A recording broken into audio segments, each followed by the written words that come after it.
আসসালামু আলাইকুম। আপনার মেয়েটি কি পিরিয়ডের ব্যথায় কাতরাচ্ছে? তার পিরিয়ডের ব্যথা কি দিন দিন বাড়ছে?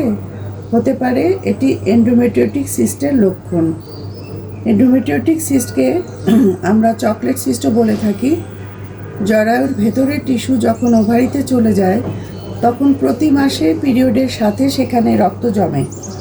রক্তটা কালো চকলেটের মতো হয়ে যায়, তাই এই নাম। এন্ডোমেট্রিওটিক সিস্ট বা চকলেট সিস্টের প্রধান লক্ষণ কি আমরা একটু জেনে নেই। এই সিস্ট হলে পিরিয়ডের সময় অস্বাভাবিক তীব্র ব্যথা হতে পারে, পিরিয়ড ছাড়াও তলপেটে ব্যথা হতে পারে এবং অনেক ক্ষেত্রে বাচ্চা কনসিভ করতে সমস্যা হয়।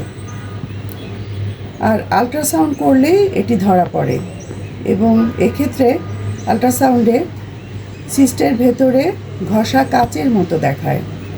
আমরা স্ক্রিনে এরকম একটি সিস্ট দেখতে পাচ্ছি। দেখুন, ভিতরে কালো রক্ত জমে ঘষা কাচের মতো হয়ে গিয়েছে।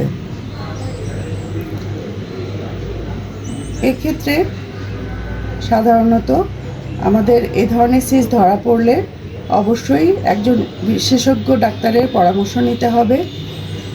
এক্ষেত্রে চিকিৎসা হিসাবে ওষুধ, হরমোন থেরাপি অথবা প্রয়োজনে কখনো কখনো ছোট অপারেশনেরও দরকার হতে পারে। তবে সময় মতো চিকিৎসা নিলে গর্ভধারণ সম্ভব। কাজেই তীব্র পিরিয়ডের ব্যথা হলে অবহেলা না করে আজই একজন স্ত্রীরোগ বিশেষজ্ঞর পরামর্শ নিন এবং তার পরামর্শ অনুযায়ী আল্ট্রাসাউন্ড করান। আর আমাদের পোস্টটি আপনাদের ভালো লেগে থাকলে আপনার আশেপাশের এবং প্রিয়জনদের সাথে অবশ্যই আমাদের পোস্টটি শেয়ার করবেন এবং সবাইকে সচেতন হতে সাহায্য করবেন। সবাই সুস্থ থাকুন, ভালো থাকুন, আমাদের পেজের সাথেই থাকুন। ধন্যবাদ।